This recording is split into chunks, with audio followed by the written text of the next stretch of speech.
I'm going to talk about what is called shaping the dog's line, or shaping the line.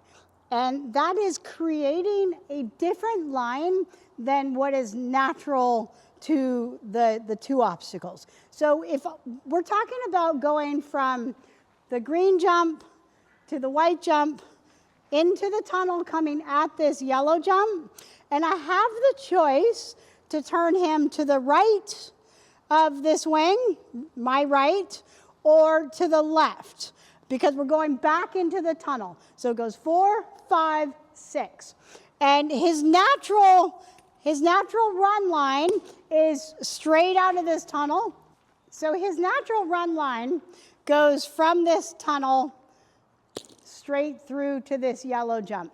And what that does is it causes him to either want to rear cross or have just a harder time for me to turn to get out of his way. So what I want to do is I want to be able to turn him in a post turn, turning this direction with me rotating back and him coming around for the tunnel.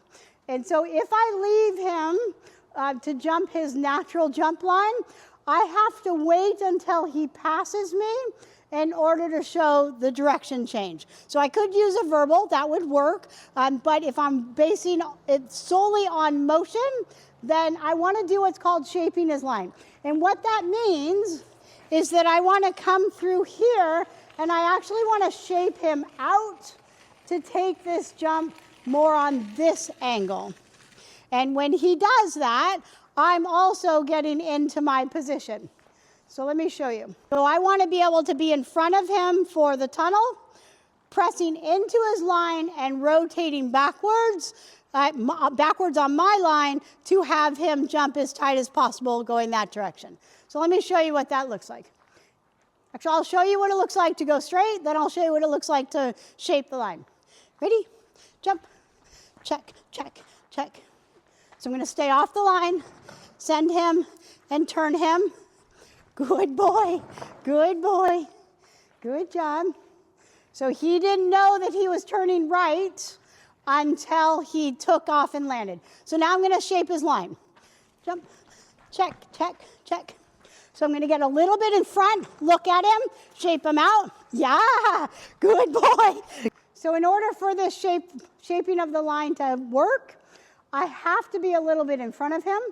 I want to give him a lot of eye contact so that it doesn't feel like a rear cross. And so I want to shape him here so that he knows that he's jumping this way. So let me show you what it looks like if I wanted him to do a rear cross. So sending him to the left, and then I'm going to do a front cross on the landing. Wait, behind. Jump, jump, jump, jump, jump. Switch. Tunnel, tunnel. Good boy. So we use shaping the line.